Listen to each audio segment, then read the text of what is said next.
오늘 하나님의 말씀은 고린도 후서 5장 8절에서 10절까지 말씀입니다.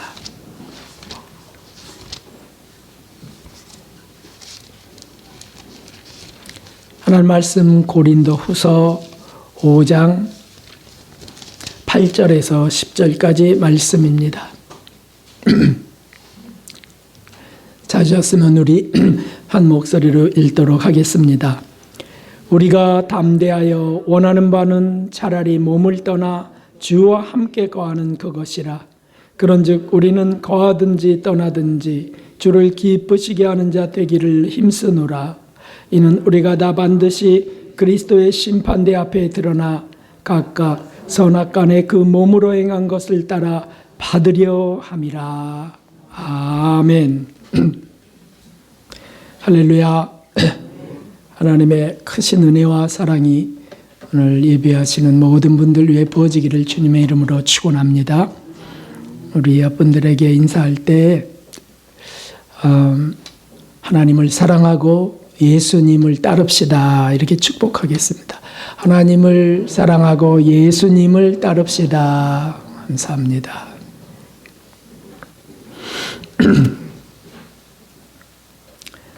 지난주에 우리는 참으로 아쉽지만 우리 함께 하던 한 분의 존경스러운 장로님을 환송해 드렸습니다. 주님의 부르심이니 누가 거부할 수 있겠습니까?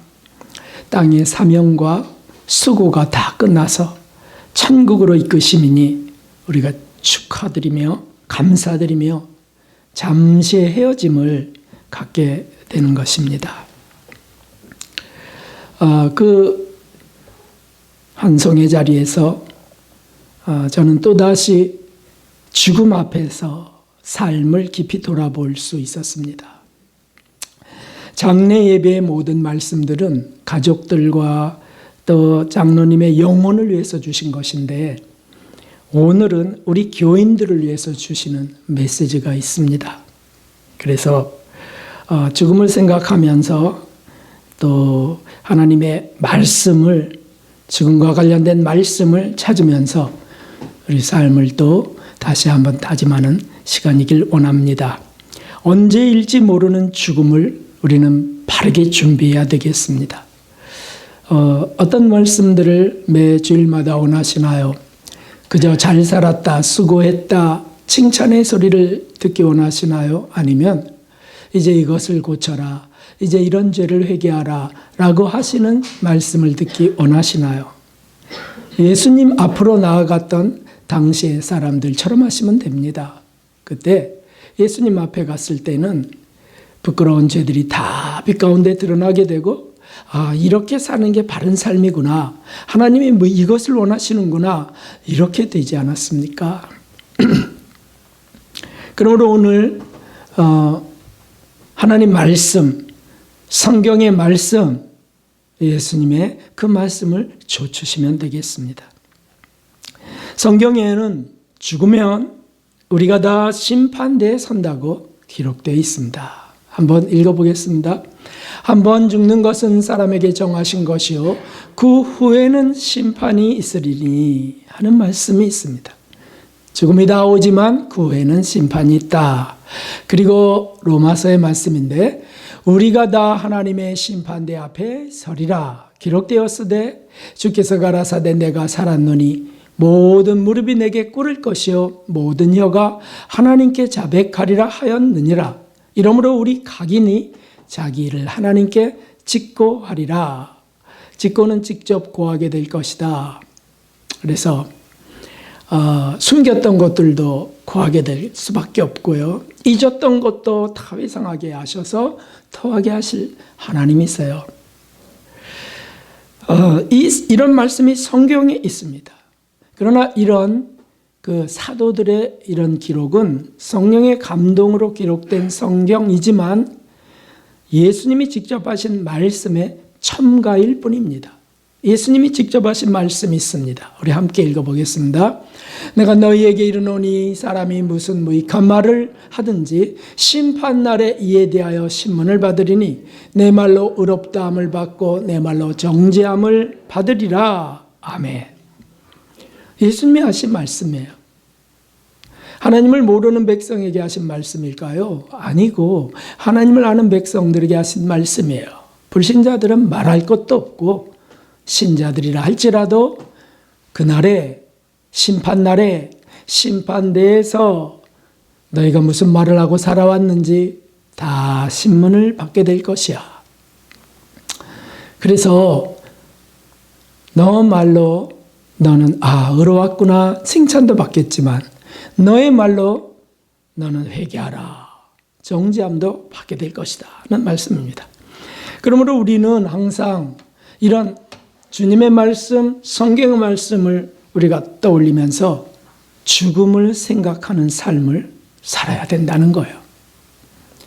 죽음 앞에 다다라서야 허겁지겁 당황해서는 안 됩니다. 날마다 이제 나는 곧 죽을 것이야. 죽으면 심판대에 설 것이야. 그때 할 말이 있어야지. 그때 진짜 칭찬을 받아야지. 이런 게 성도의 바른 삶인 겁니다. 오늘 본문의 말씀 고린도후서 5장 9절에 10절에 이렇게 돼 있어요. 그런즉 우리는 거하든지 떠나든지 주를 기쁘시게 하는 자 되기를 힘쓰노라. 이 말을 해서 주님을 기쁘시게 하고 이분에게 이렇게 행함으로 주님을 기쁘시게 하고 주님을 기쁘시게 하는 자 되기를 원하노라. 이는 우리가 다 반드시 그리스도의 심판대 앞에 드러나 각각 선악간에 그 몸으로 행한 것을 따라 받으려 함이라 하는 말씀이에요. 선악간에 우리가 인간이 생각하는 착함과 악함이 아니고 하나님의 기준에 의해서 선과 악이 구분될 것이다. 그에 따라 받게 될 것이다 하는 겁니다. 그러니 이 심판대에선 우리가 숨길 게 아무것도 없다는 사실이죠.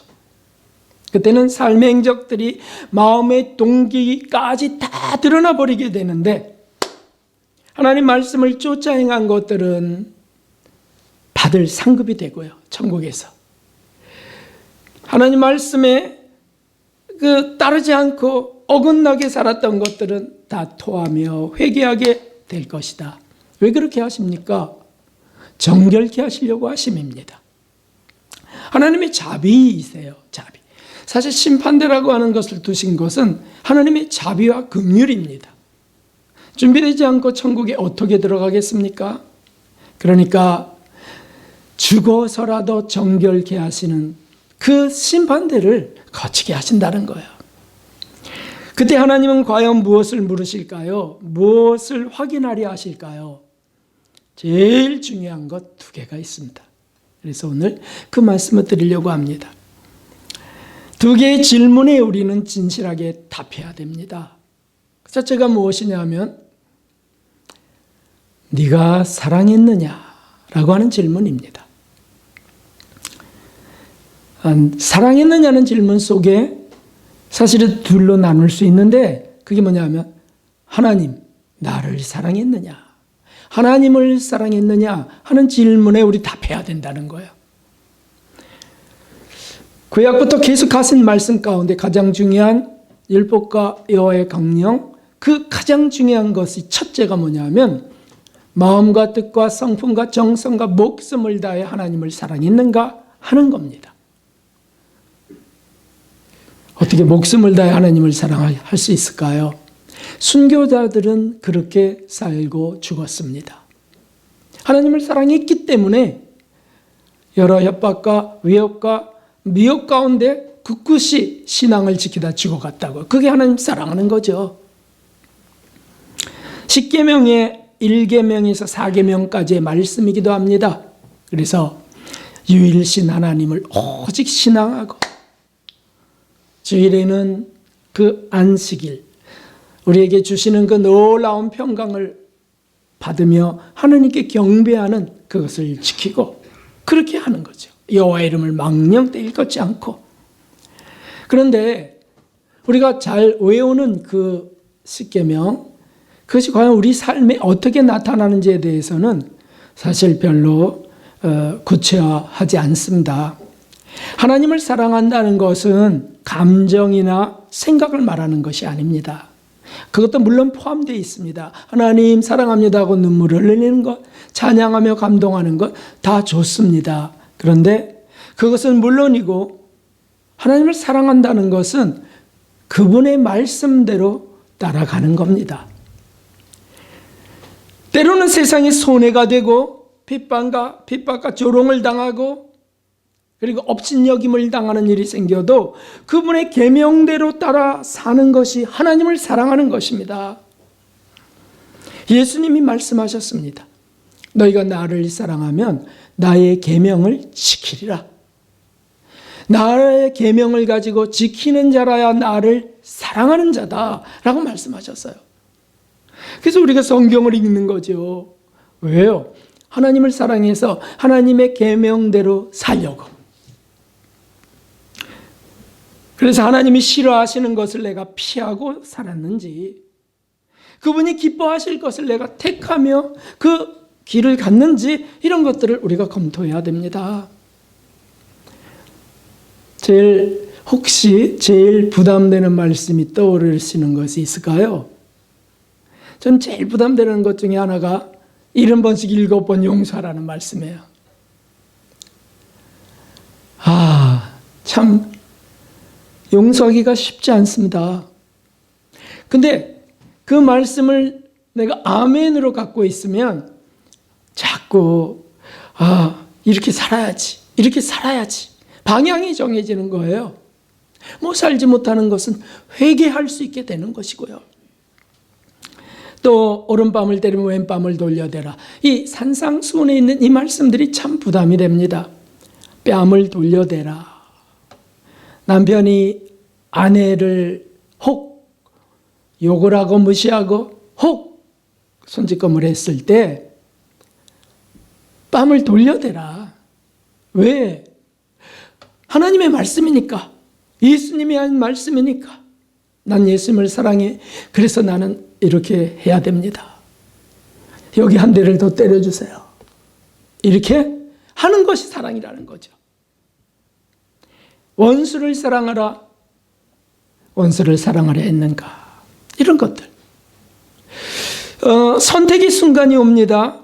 그래서 세상의 일에 또는 하나님의 일에 이 갈림길에 딱 쓸 때가 있습니다. 주일 성수 같은 것은 그 대표적인 것들 아니겠어요? 그런데 그 선택의 순간에 하나님을 선택하는 것, 이유가 뭐냐면 하나님을 사랑해서. 하나님은 그걸 그렇게 보시는 겁니다. 그래서 선택의 순간이 많아요. 세상적 즐거움, 이 즐거움, 이거 좀 더 누리고 싶은데, 그런데 또 주님이 가자 그러시네. 이걸 딱 끊어낼 수 있느냐? 그래서 세상적 즐거움을 절제했는가? 정과 욕을 십자가에 못 박으려 했는가? 이런 것들이에요. 하나님을 사랑한다는 것은 구체적인 것입니다. 감정만이 아니라고요. 기분만이 아니라고요. 머릿속에 있는 믿음만이 아닌 겁니다. 내 계명을 지키는 자라야 나를 사랑하는 자니 말씀하셨습니다. 그래서 사도들은 이 말씀을 꼭 붙들고 늘 언제나 나의 기쁨이 사람의 기쁨을 구하는 것인지 하나님의 기쁨을 구하는 것인지 늘 저울질했다는 거예요. 순간순간 빛과 어둠을 가르는 것처럼 저울질했습니다. 사도 바울이 바로 그 대표적인 분인데 갈라디아서 1장 10절에 이제 내가 사람들에게 좋게 하랴 하나님께 좋게 하랴 사람들에게 기쁨을 구하랴. 세상 모든 사람들은 사람들의 기쁨을 구하려고 질주하는 삶을 삽니다. 내가 지금까지 사람의 기쁨을 구하는 것이었다면 그리스도의 종이 아니니라. 그러나 사도 바울은 반대로 갔어요. 많은 사람들이 가는 그 기쁨과 즐거움과 서로 높여주고 지켜주고 자기 스스로 자위하는 이런 정욕적인 그 넓은 길을 간 게 아니고 좁은 길을 갔다고요. 생명으로 인도되는 그 좁은 길을. 그리스도의 그 뒤를 쫓아서. 그게 그리스도의 종인 거죠. 그래서 사도 바울만이 아니고 사도 베드로도 함께 읽어볼까요? 사랑하는 자들아 나그네와 행인 같은 너희를 권하노니 영혼을 거스려 싸우는 육체의 정욕을 제어하라 라고 하셨습니다. 영원히 천국을 가려고 하는데 자꾸 육체의 정욕은 즐기기를 원하고요. 이렇게 그 사람들 세상의 기쁨 속에 살기를 원하는 겁니다. 그래서 이것을 제어하라, 통제하라, 절제하라 하신 겁니다. 사실 오늘 이 시간에는 여러분들이 세상의 즐거움을 다 끊고 오는 시간이잖아요. 그런데 이 일주일의 한 번의 이 한 타임의 시간을 그것만을 말하는 걸까요? 아니에요. 살면서, 가정에서, 직장에서, 만남 속에서 여전히 하나님을 중심으로 하나님 편을 쫓아서 나아가는 삶을 원하시는 겁니다. 왜요? 하나님을 사랑해서. 그래서 심판대에서는 바로 그걸 묻는 겁니다. 네가 나를 사랑했느냐? 그 속에는 나를 사랑했기 때문에 포기한 것들이 맞느냐? 라고 하는 것입니다. 사실 하루아침에 이것이 완성되지는 않습니다. 이런 경건한 삶은 기도로 구하며 계속해서 하나님의 은혜를 구하며 노력하며 의지를 들여서 나아가야 되는 것이죠. 만일 나는 할 수 없어요, 안 된다고 포기하는 삶은 정욕 따라 사는 삶에 포함됩니다. 주님이 포기하라고 말씀하지 않았기 때문입니다. 계속해서 힘써 행하라, 내가 도울 것이다 라고 하는 것인데 주님의 도움을 확신하지 못하고 그냥 스스로 포기한 삶, 그것은 하나님을 사랑한 삶이 아닙니다.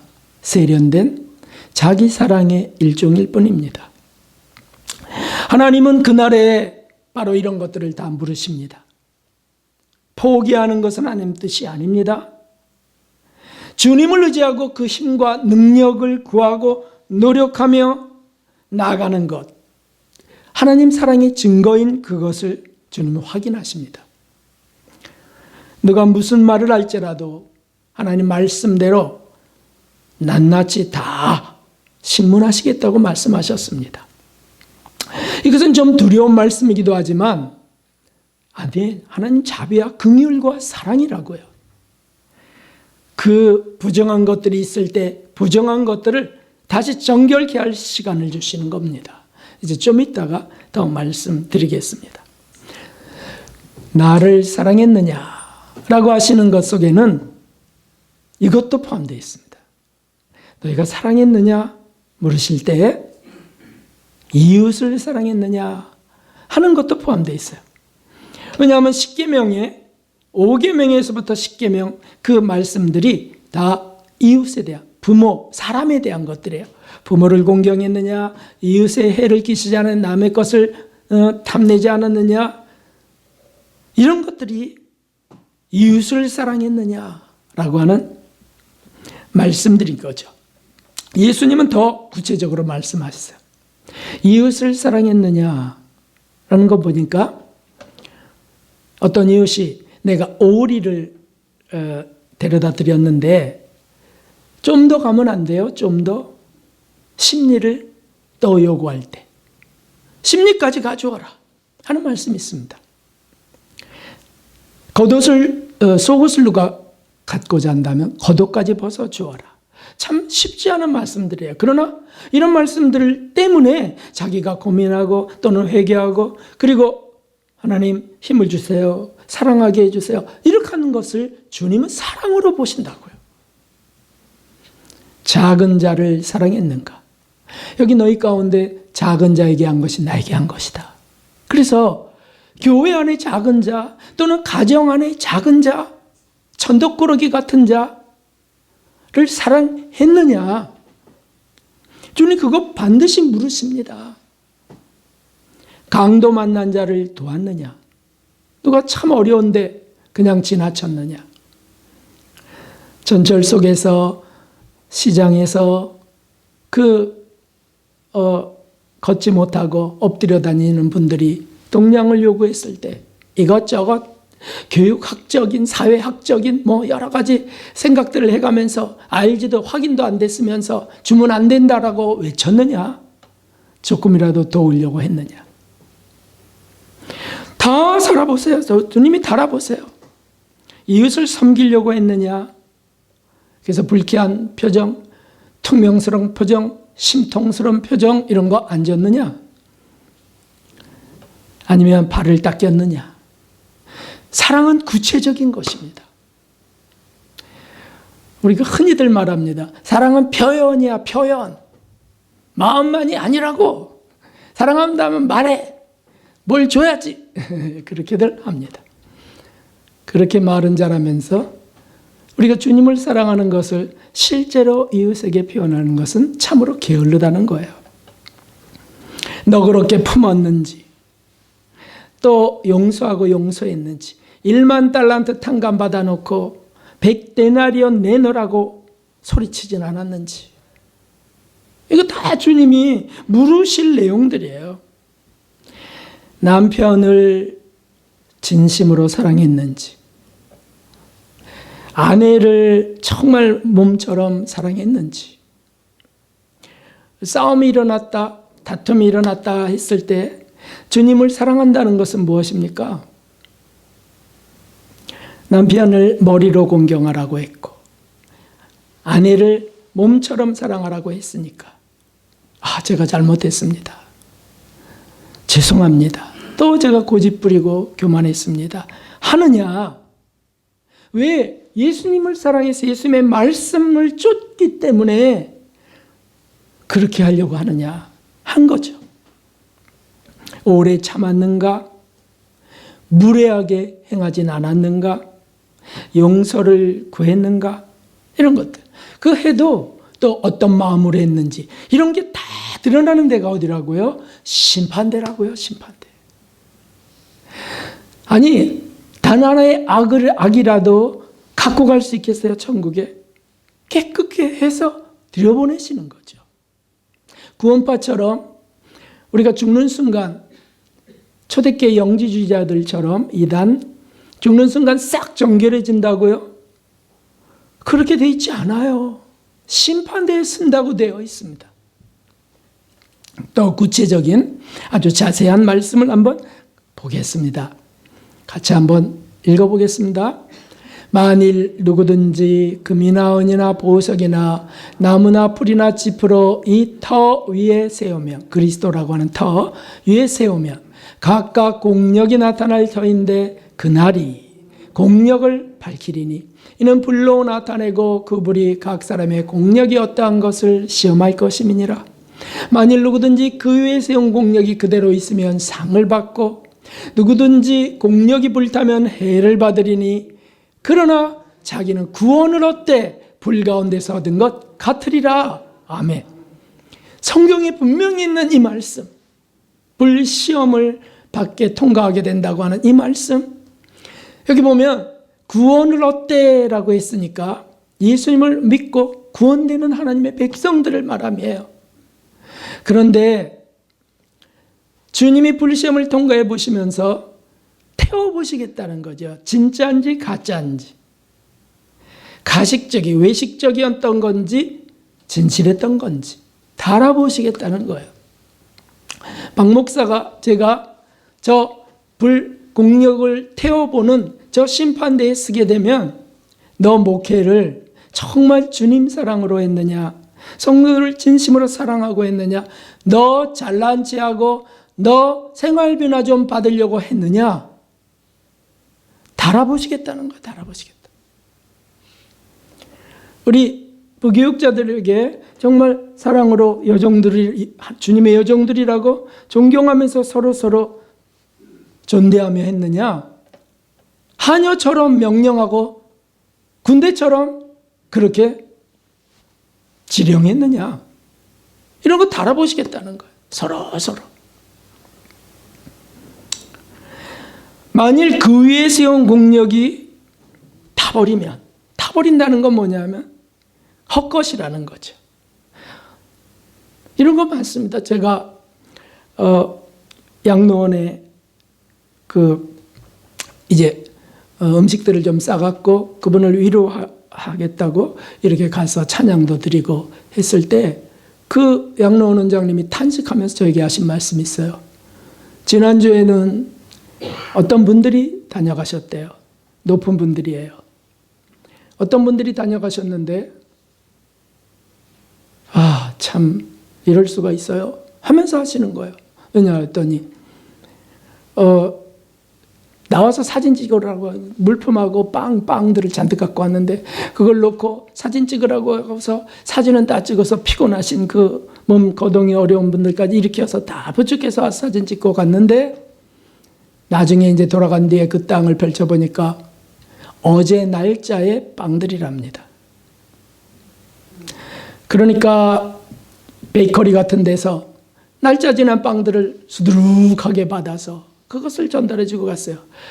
명분은 있습니다. 이거 먹어도 안 죽어요. 이거 안 상한 거예요. 하루밖에 안 지났거든요. 유효기간이라는 것은 뭐 해가면서 설명할 수 있습니다.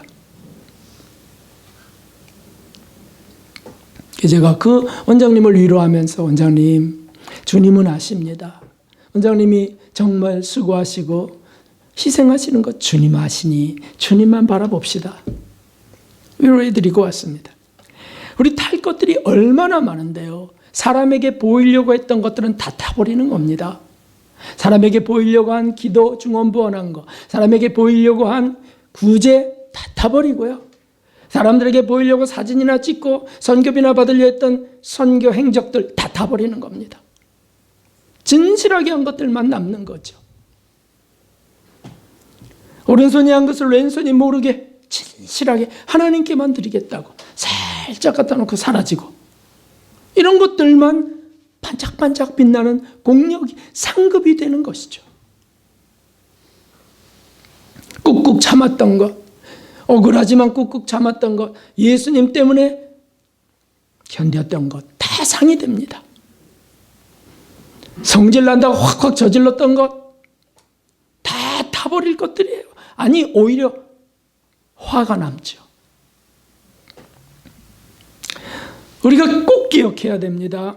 우리 구원은 받습니다. 믿음으로 구원은 받아요. 그러나 태워져야 될 것이 있다는 사실을, 다시 말하면 정결하게 씻어야 될 것이 있다는 사실을 기억해야 되겠습니다. 누가 진짜 유익한 삶을 살았는지, 누가 허망한 삶을 살았는지 심판대에선 다 밝혀집니다. 이 말씀은 신교에서는 최대의 난해 구절이라고 말하는 말씀입니다. 구교에서는 문제가 없어요. 물론 연옥설이 잘못되어 있는 것들이 있어요. 그것 때문에 속죄권 판매가 이루어졌고요. 타락했지 않았습니까? 성직자들이. 그래서 종교개혁이 이루어지고 신교가 나왔는데, 신교가 나오면서 이 귀한 말씀들이 다 밟혀버리고 말았어요. 왜냐하면 그 연옥설 때문에. 근데 성경이 있는 거거든요. 오늘 신교인들이, 아니 구교도 마찬가지지만, 왜 그리스도인들이 방자할까요? 왜 무례할까요? 왜 거칠까요? 심판대가 있다는 이 진리를 아멘으로 받지 않기 때문입니다. 이 땅의 정확한 진실이 이 땅에서 날 수 없지만 심판대에서 다 드러난다는 사실을 확신한다면 얼마나 우리가 삶이 조심스러울까요? 얼마나 성실을 하려 할까요? 낱낱이 행한 대로 다 받게 된다고 하는 것인데, 그게 무슨 캐톨릭이며 신교며 나눌 것도 없어요. 그냥 성경 말씀이고 아까 드린 예수님의 말씀 속에 있으니까, 무슨 무익한 말 할지라도 그날에 다 신문을 받으리라고 했는데, 이단 소리 들을까 봐 이런 건 빼놓고 심판대 얘기하면 그거 잘못된 거라고 하고 성경을 잘못됐다 할 것입니까? 아닙니다. 성경 진리의 말씀이 외면받아서는 안 됩니다.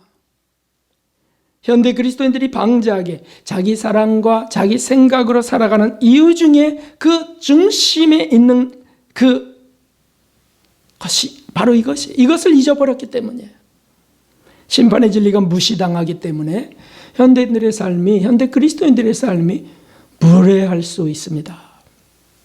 그러나 그날에는 다 뒤집어질 것입니다. 웃던 이는 벌벌 떨 것입니다. 두려움에 이가 부딪힐 것이에요.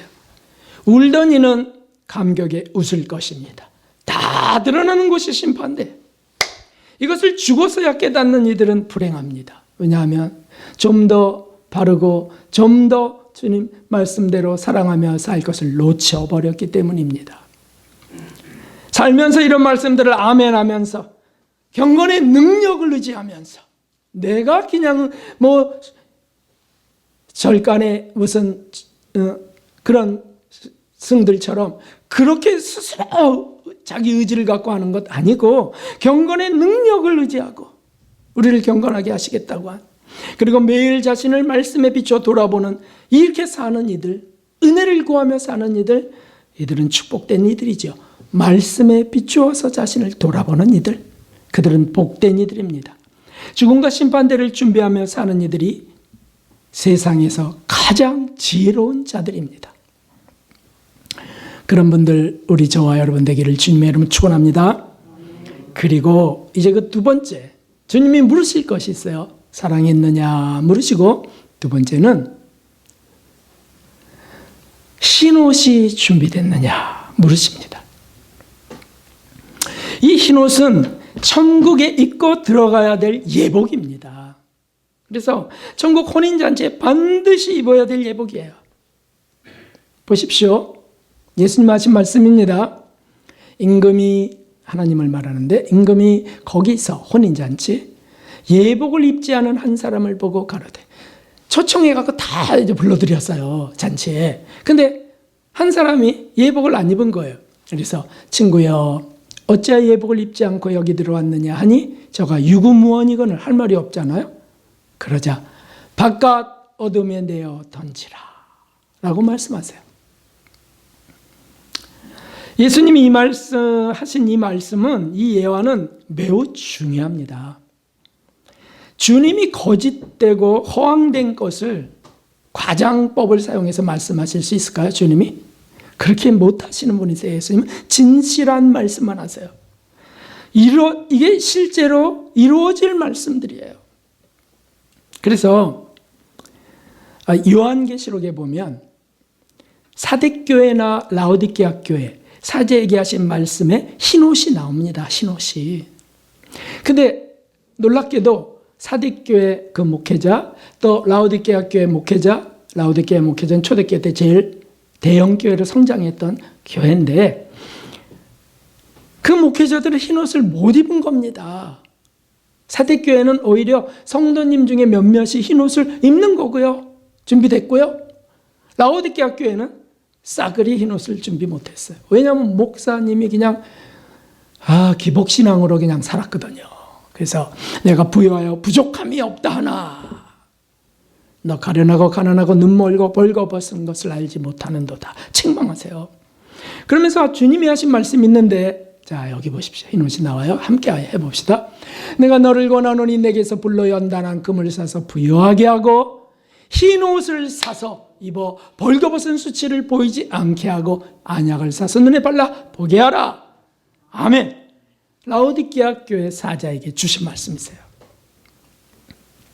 흰옷을 사서 입으라. 너 그것 없으면 천국에 못 들어온다. 예복이니까. 그럼 어떻게 입을 수 있을까요? 흰옷은 어떻게 입을 수 있을까요? 백화점에 가서 삽니까? 아니요. 예수님께 받아야 돼. 그래서 이 흰옷은 방법을 알려주시는데 19절의 말씀에 있어요. 계시록 3장 19절에 무릇 내가 사랑하는 자를 책망하여 징계하노니 그러므로 내가 열심을 내라 회개하라 라고 하셨습니다. 예수님이 보혈로 씻어서 입는 옷이 흰옷입니다. 우리 부정한 것, 부정한 생각, 부정한 삶을 자꾸 회개하면서 보혈로 씻는 거예요. 이게 속죄 은총이잖아요. 속죄 은총, 사죄 은총. 자꾸 회개하면 씻깁니다. 말을 거칠게 한 거 회개하면 씻기는 거예요. 그 죄들이 정결케 되는 겁니다. 자꾸 씻으면 나중에는 더러운 말을 하고 싶어도 하기 싫고요, 할 수도 없게 돼버려요. 주님이 만드시는 거잖아요. 그게 경건의 능력이거든요. 그래서 예수 그리스도를 믿는 이들은 자꾸 예수님화 되는 겁니다. 성화가 그거 아니겠어요? 자꾸 달라져 갑니다. 왜? 회개하면서 씻으니까. 자꾸 씻으면서. 다시 말해 흰 옷은 회개에서 정결케 되어 입혀주시는 거룩의 옷입니다.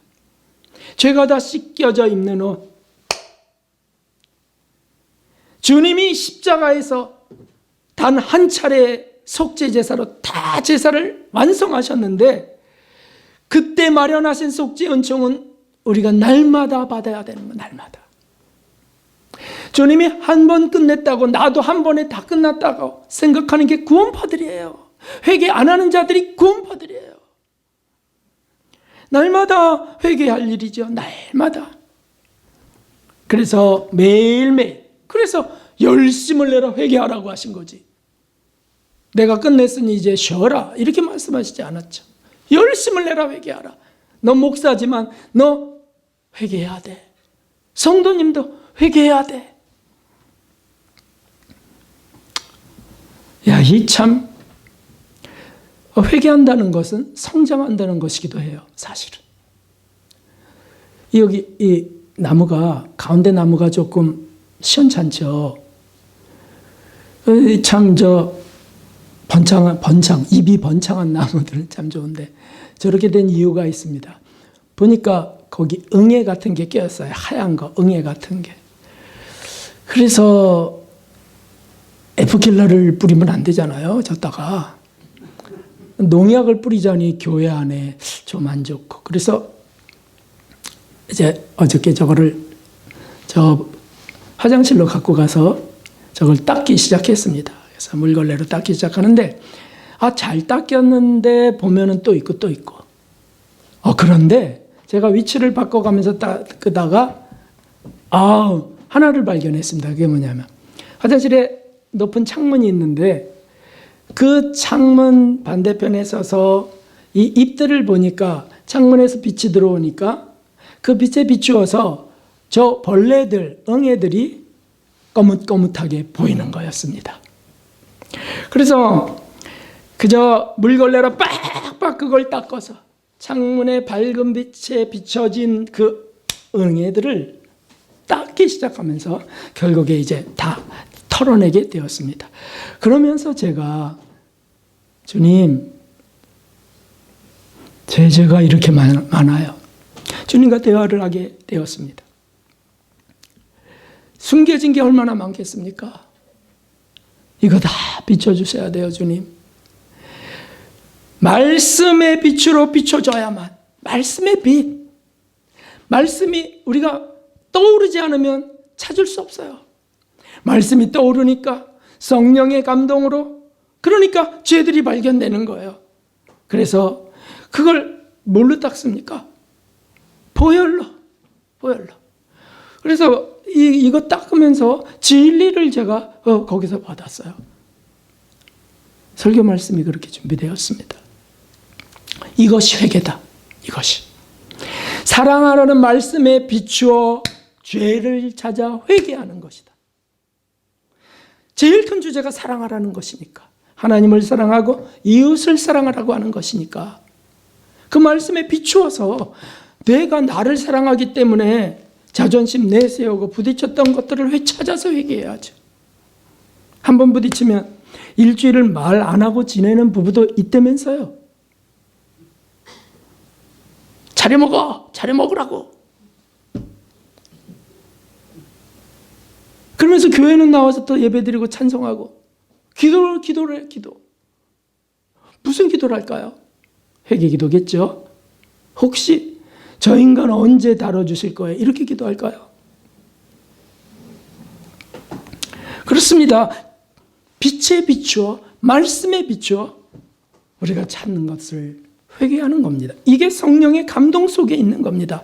이거는 구하는 이들에게 주시는 것이지 구하지 않는 이들에게는 주시지 않아요. 왜냐하면 감당치 못할 어린아이라고 생각하세요.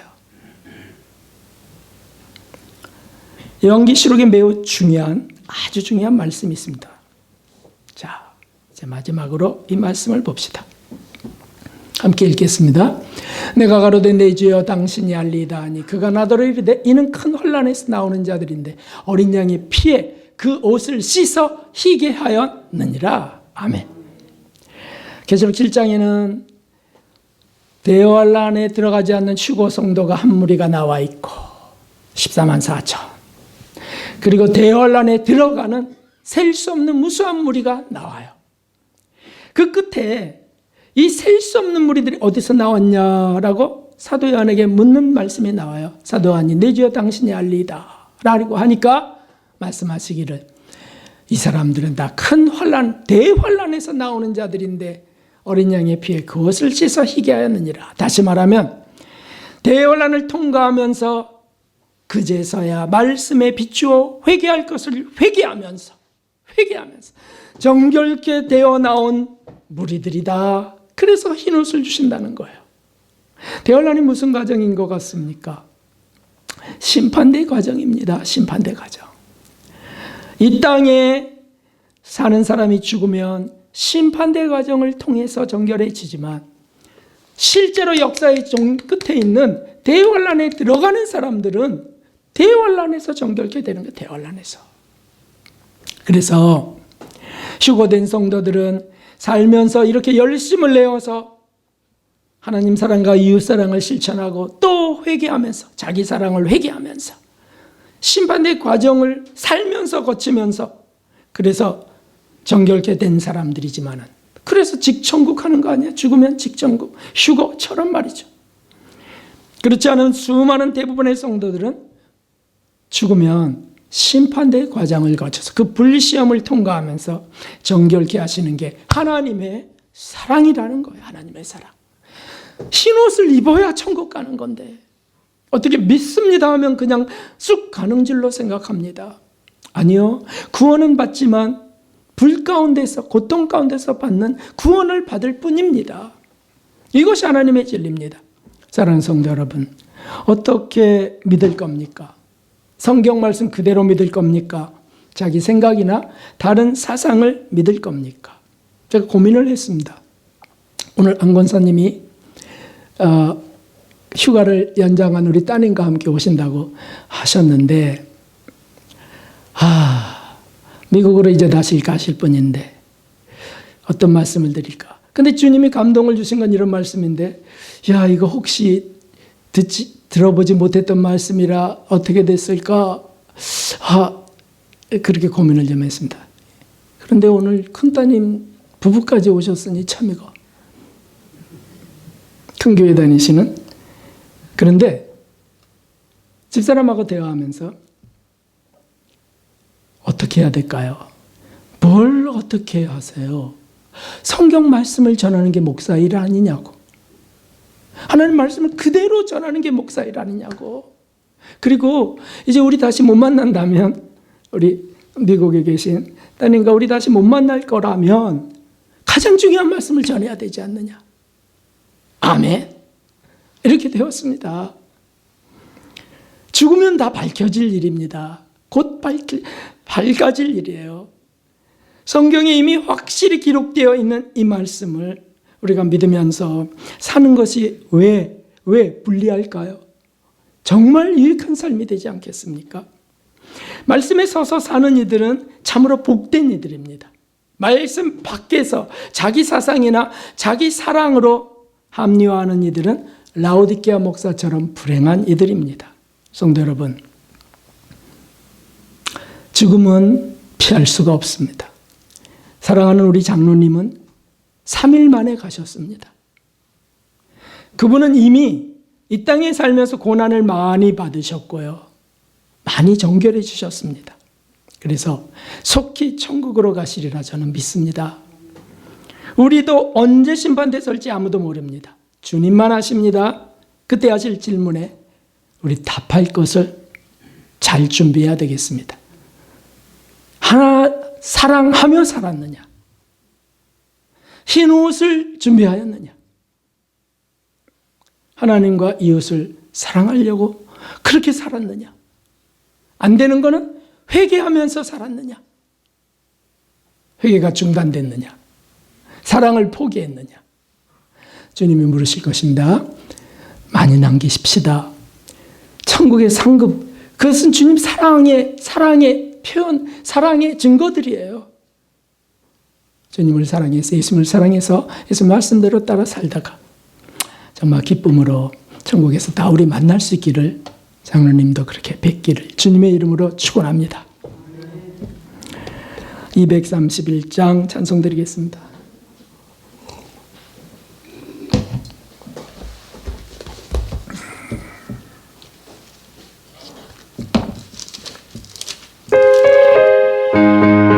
우리 박수하면서 감사함을 힘차겠습니다.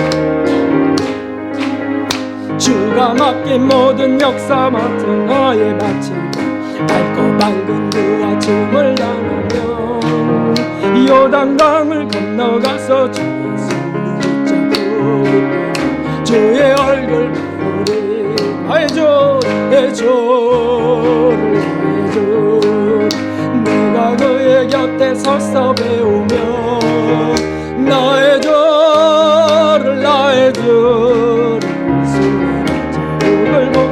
새 찬송가는 240장입니다. 타고 올라가서 주님 앞에 하신 그 얼굴을 배울 때 흐른다고 올라가는